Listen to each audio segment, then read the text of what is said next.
சீமான் அவர்களை பொது வேட்பாளராக நிறுத்தலாம் எதிர்க்கட்சிகள் எல்லாரும் முடிவு பண்ணிட்டாங்க. அண்ணன் சீமான் வெற்றி பெற வேண்டும் என்று எனக்கு தனிப்பட்ட கருத்து. மக்கள்கிட்ட பேசி பேசி அவர் தொண்டை கட்டி போச்சு. ஆனால் சட்டமன்றத்தில் வந்து பேசினா சிறப்பாக இருக்குன்றது என்னோட தனிப்பட்ட கருத்து. நான் கட்சி ரீதியாக பேசல. தாவேகா ஆளுங்கட்சியாக இருக்கும்போது பொண்ணே எல்லாரும் சேர்ந்துக்கிறீங்களா? கிரிட்டிக்கலான அந்த பொசிஷனில் அந்த 2 பேரும் நாங்கள் கொடுக்கறதுக்கு 2 நாள் லேட் பண்ணியிருந்தோம்னா ஆளுநர் ஆட்சி வந்திருக்கு. ஆளுநர் ஆட்சி வந்தாலே அமித்ஷா ஆட்சி வந்த மாதிரி. அதை நாங்கள் கருத்துருக்கோம். அவர் நிச்சயமாக அதை மதிப்பார். எவ்வளவு மாற்றங்கள் உருவானாலும் கூட எங்களோடு அவர்கள் தொடருவார். எங்களுக்கு அதே அமைச்சர் பதவியும் கொடுப்பார். நம்பினா நம்பிக்கை துரோகிகளாக இருக்கும்போது நாங்கள் என்ன பண்ண முடியும்? அவங்க உங்களை தான் நம்பிக்கை துரோகின்னு சொல்றாங்க. யார் நம்பிக்கை துரோகி? எதிர்கட்சி தலைவராக்கி இருக்கு. எதிர்கட்சி தலைவர் ஏறக்குறை ஈக்குவல் டு முதல்வர். தெரியுமா தெரியாத? அவ்வளவு பெரிய உருவாக்கி நாங்க மட்டும் முன்னாடி வந்து வச்சுக்கோங்க. திமுக கூட்டணியில இருந்து வெளியேற போகிறதா? வெளியேறியாச்சு. அறிவிச்சுருவாருங்க தலைவர். சனி முடிஞ்சு எங்களுக்கு.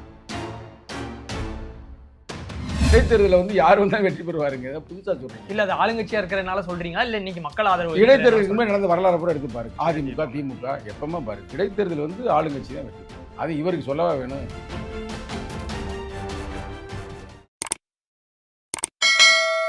சார் வணக்கம்.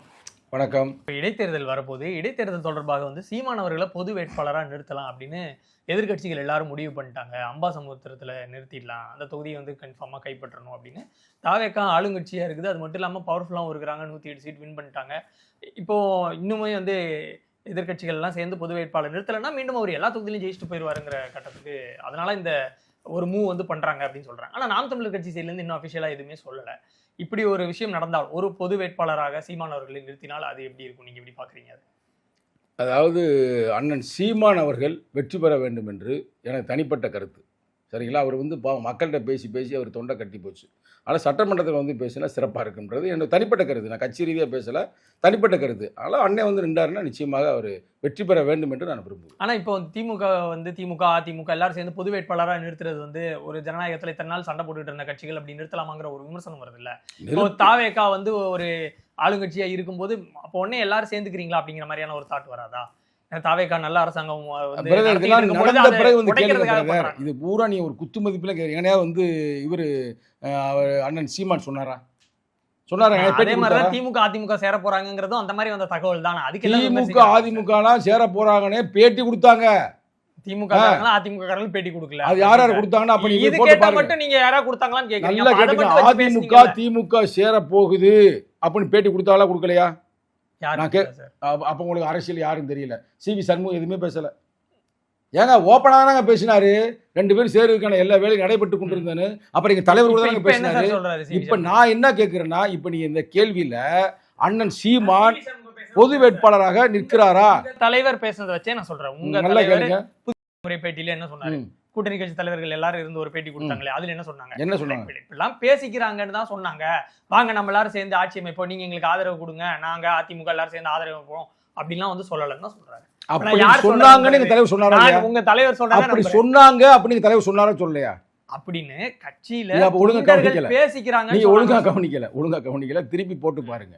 எங்க தலைவர் அதை மட்டும் பார்க்காங்க. அதுக்கு அடுத்து என்ன பேசுறாருன்னு பேசி பாருங்க. 2 பேரும் சேர்றா போறாங்க, எங்களுக்கு சப்போர்ட் கொடுங்கனாலும் எங்க தலைவர் இதெல்லாம் நகைச்சுவையா இருக்குங்க, நடக்கிற காரியமாங்க அப்படின்னு சொன்னாங்கன்னு எங்க தலைவர் கொடுத்துருச்சு. அதை விட்டுங்க. நான் இப்ப தலைவரை பத்தி நானும் நீங்களே பேசுறதை விட அண்ணன் சண்முகம் சொன்னாரா சொல்லலையா?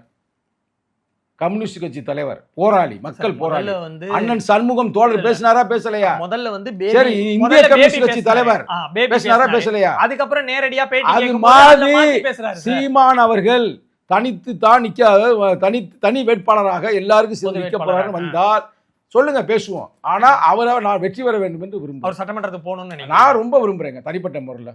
ஆனா இப்போ மக்கள் வந்து அதை விரும்ப மாட்டேங்கிறாங்களா? அவருக்கு பல வருஷமா மக்களுக்காக வந்து பேசிக்கிட்டே இருக்கிறாரு. ஆனா இந்த முறை பாத்தீங்கன்னா 2வது இடம் கூட வர முடியல, டெபாசிட் போயிருச்சுன்னு சொல்றாங்க. அப்ப ஏன் மக்கள் வந்து அவரை வந்து ஒரு பிளேயராவோ அவர் வெற்றி பெறுவாரோ நம்ப மாட்டேங்கிறாங்களா? அவருக்கு எது வந்து சிக்கலா இருக்குன்னு நீங்க பாக்குறீங்க? அவருக்கு வருஷமா களத்துல இருக்கு என்பதை விட அவருக்கு வந்து எல்லாமே சிக்கலாக தான் இருக்குது. சரிங்களா? அதனால் இப்போ அதை பேசி பயன் இல்லை. எனக்கு தனிப்பட்ட முறையில் எங்கள் அண்ணன் ரைட்டா, எனக்கு வந்து இந்த பிரச்சனை வரும்போது கூட 8 மணிக்கு முதல்ல பேசினதே அவர் தான். நான் ஃபோன் எடுத்து இப்போ காட்டுறேன். எனக்கே தெரியாது அப்படின்னு நீடநீக்கம் பண்ணிட்டாங்கன்னு. 8 மணி அடிச்சு என்னப்பா அப்படி ஆயிடுச்சு அப்படின்னாரு. என்னண்ணே அப்படின்னு உன்னை தூக்கிட்டாங்க பண்ணி சத்தம் போட்டார். நீ வந்து என்னப்பா அப்படிலாம் பேசலாமான்னு அப்புறம் தலைவர்கிட்ட பேசியிருக்காரு எனக்காக. உங்களுக்கு புரியுதா? அப்பயே அட்வைஸ் பண்ணார். அண்ணே சொல்கிறத கேட்டு நடப்பா, நானே தலைவர் ஏதாவது கருத்து சொன்னார்னா கேட்டு நடக்கிறேன்ல, உனக்கான கட்சிக்குள்ள இருக்கிறாருல, அவர் சில விஷயம் சொன்னார்னா யோசித்துப்பா சொல்லுவாருன்னு. சரிண்ணே நன்றிண்ணே, இது எங்களுக்குள்ள உறவு ரைட்டா. அப்போ அண்ணன் வந்து ஒரு சட்டமன்றத்தில் போகிறாருன்னா தனிப்பட்ட முறையில் சங்கத்தமிழ் அதை விட என்ன எனக்கு பெரிய மகிழ்ச்சி இருக்க முடியும். அதை வந்து ஒரு கேள்வியை கேட்காது, கொச்சப்படுத்தாதீங்க. அவர் சட்டமன்றத்தில் போடுங்க, அவரெல்லாம் பேசக்கூடியவர், மக்களுக்காக பேசக்கூடியவர், தொடர்ந்து பேசி கொண்டிருக்கிறார். அதனால் அவர் செல்லணும் என்பது என்னுடைய விருப்பம். இப்போ ஏற்கனவே 6 பேர் வந்து ராஜினாமா பண்ணிட்டாங்க. இன்னும் வந்து அது 10 தொகுதி ஆகலாம், 12 தொகுதி ஆகலாம்னு எதிர்பார்க்கப்படுகிறது. இப்போ இடைத்தேர்தல் வந்து அவங்க எல்லாரும் விசில் சின்னத்திலே நின்று ஜெயிச்சிட்டாங்க அப்படின்னா தாவேகாவுக்கு 108லேருந்து அது 118 120 ஆகக்கூடும். அப்போ தனிப்பெரும்பான்மையோட அந்த கட்சி வந்து ஆட்சி நடத்தக்கூடிய அந்த வலிமையை பெற்றோம். அதுக்கப்புறம் வந்து கூட்டணி கட்சிகளா நீங்களாம் ஆதரவு கொடுத்துருக்கீங்களா? அப்போ உங்களுடைய ஆதரவு வந்து அவங்க இருந்தா இருக்கட்டும், போனா போட்டுங்கிற நிலைமை வந்துடாதா?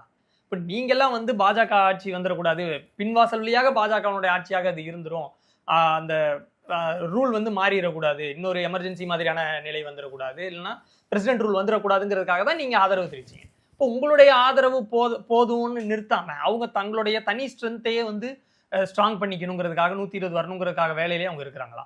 இல்ல அவங்களுக்கு 122 125 வந்தாலும் கூட்டணி கட்சிகளுக்கு இதே மதிப்பு இந்த ஆட்சியிலும் பங்குலையும் அதிகாரத்தின் பங்குலையும் இருக்கும் நீங்க நம்புறீங்களா? இந்த செகண்ட் கேட்டீங்களே கேள்வி, அதுதான் நாங்கள் மட்டுமல்ல தமிழக மக்களே நம்புகிறார்கள். அதைத்தான் விஜயும் செய்ய போறார். புரியுங்களா? இது வர்றது போகிறது ஒன்றும் பிரச்சனை இல்லை. அந்த கிரிட்டிக்கலான அந்த பொசிஷனில் அந்த 2 பேரும் நாங்கள் கொடுக்குறதுக்கு 2 நாள் லேட் பண்ணியிருந்தோம்னா ஆளுநர் ஆட்சி வந்திருக்கு. ஆளுநர் ஆட்சி வந்தாலே அமித்ஷா ஆட்சி வந்த மாதிரி, அமித்ஷா ஆட்சி வந்தாலே RSS கும்பல் ஆட்சி வந்த மாதிரி, அதை நாங்கள் தடுத்திருக்கிறோம். அப்போ அவர் நிச்சயமாக அதை மதிப்பார். அப்போ இவர் எவ்வளவு மாற்றங்கள் உருவானாலும் கூட எங்களோடு அவர்கள் தொடருவார்கள். எங்களுக்கு அதே அமைச்சர் பதவியும் கொடுப்பார்கள். இன்னும் காலங்கள் மாறும் பொழுது இன்னமும் உள்ளாட்சி தேர்தல் வருகிறது, அதே நேரத்தில் பார்லிமெண்ட் எலெக்ஷன் வருகிறது. அதெல்லாம் பல அதிகார பயிர்வுகள் சிறப்பாக நடைபெறும். நீங்கள் தான் பார்க்க தானே போகிறீங்க. அப்போ கூட்டணி கட்சிகளுடைய தயவில் இந்த ஆட்சி நடக்க வேணாங்கிறதுக்காக அவங்க எந்த பிளானுமே பண்ணுறது இல்லையா? எல்லாரும் வரணும்னு நினைக்கிறாங்க, தாவேகால எம்எல்ஏ இருக்கணும்னு நினைக்கிறாங்க. ஆனால் நீ வந்ததுலேருந்து கேள்வி வந்து இதே கேள்வி தான் கேட்குற. இந்த ஏடிஎம்கே வந்தா என்ன பண்றது, அது வந்தா என்ன பண்றது, இது வந்து பாவம் விஜயோட நீ விஜய் கட்சியா, விஜயோட நீ ரொம்ப ஃபீல் பண்றியப்பா. கூட்டணி கட்சிகளோட நிலைமைன்னு ஒண்ணு இருக்குல்ல, நம்பி ஆதரவு கொடுத்துருக்கீங்க. நாளைக்கு எங்களுக்கே வந்து நம்பர்ஸ் இருக்குப்பா 118 உங்க இது தேவையில்லை அப்படிங்கிறாங்க. நீங்க ஒரு அறிவுரை கொடுக்குறீங்க, இந்த இதை வந்து அரசு கையாண்டா நல்லா இருக்கும் அப்படின்னு திருமாவளவன் அவர்கள் ஒன்று சொல்றாரு, கம்யூனிஸ்ட் கட்சி தலைவர்கள் ஒன்று சொல்றாங்க அப்படின்னா அது நமக்கு தான் மெஜாரிட்டி இருக்குது, இப்போ அவங்க சொல்றது எது கேட்டுக்கணும் அப்படின்னு நினைச்சிட்டாங்கன்னா என்ன பண்றது? நாங்கள் அந்த 2 பேர் ஆதரவு கொடுத்தோம் பாருங்க.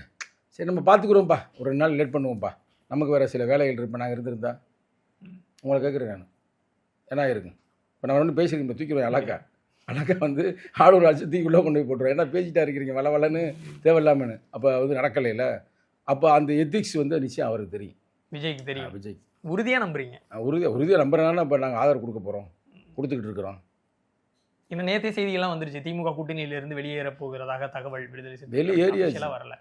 நீங்க எனக்கு 30 நாளுக்கு முன்னாடி இருந்து சொல்லிட்டு இருக்கீங்க சார். அவ்வளவுதான், இந்த நாளைக்கு வந்து நாங்க பொதுக்குழு கூட்டுறோம் வந்துரும் சொல்றீங்க. இன்னும் அபிஷியல் நாளைக்கு அறிவிச்சுருவாருங்க தலைவர், நாளை அறிவிப்பாருங்க. பொறுத்து வெளியே போறீங்க, கூட்டணி விட்டு வெளியேறுகிறார்கள். தாவேகா கூட தான் சனி முடிஞ்சிச்சு எங்களுக்கு. சரி, என்னதான் இருந்தாலும் ஒரு கூட்டணிக்கான சனினா அது சாதாரணமா சொல்லாதீங்க, அது ஒரு சனி பகவான் ரைட்டா. அதுக்கு பவர் மாத்துறீங்களே சார். அதனால வந்து பெருமையா தான் சொன்னேன். இவ்வளவு நாள் நல்ல தேர்தல் முன்னாடி வரைக்கும் கொள்கை கூட்டணி, நாங்க இப்படிதான் ஒன்னாதான் இருப்போம், எங்களுக்கு இங்கதான் கொள்கையை ஒத்து போகுது, நாங்க இதை விட்டா வேற யாரு கூட போறது, நம்பிதான் எல்லாமே செயல்பட்டான். நம்பிக்கை துரோகிகளாக இருக்கும்போது நாங்க என்ன பண்ண முடியும்? நம்பி நாங்க வந்து உண்மையிலேயே வந்து நேர்மையா இருப்போம். நம்பிக்கை துரோகின்னு சொல்றாங்க. யார் நம்பிக்கை துரோகி? நாங்க துணை முதல்வர் ஆக்குறது எங்களை தான் இழிவுபடுத்தினோம். எங்களுக்கு சாதாரண அமைச்சர் பதவி, துணை முதல்வரா பண்ணிக்கணும். எதிர்கட்சி தலைவராக்கி இருக்கிறோம். எதிர்கட்சி தலைவர்கிட்ட ஏறக்குறை ஈக்குவல் டு முதல்வர், தெரியுமா தெரியாதா? எல்லா அந்தஸ்துமே அவ்வளோ பெரிய உருவாக்கிருக்கு. நாங்கள் மட்டும் முன்னாடி வந்துருந்து வச்சுக்கோங்க, ஒரு சீட்டு கூட ஜெயிச்சிருக்க முடியாது. முன்னாடி போயிருந்து அந்த எல்லா விமர்சனங்களையும் நம்ம தவிர்த்திருந்தோம். இப்போ தெரியுதா யார் துரோகின்னு தெரியுதா? அப்போ யாரும் தெரியுது? தலைவர் நேற்றே கொடுத்தார் பேட்டி, நான் மட்டும் நினைத்திருந்தால், கூட்டணி உடைத்திருந்தால் என்ன ஆயிருக்கு? எவ்வளவோ பேர் என்னை உடைக்க முயற்சித்தார்கள். இன்னும் அவர் மைண்ட் வாஷ் நான் சொல்கிறேன், சங்கத்தை உடைக்க வேண்டும் என்பதற்காகவே முயற்சி பண்ணி பல இடங்கள் பேசினார். அதெல்லாம் நான் அடக்கி வச்சு இன்னைக்கு அவரத்தையும் கட்சி விட்டு நான் நீக்கியிருக்கிறேன், இடைநீக்கம் பண்ணியிருக்கிறேன். அப்போ நான் எவ்வளவு உங்களுக்கு உண்மையாக இருந்திருக்கிறேன். அப்போ யார் துரோகி? திமுக தான் துரோகி.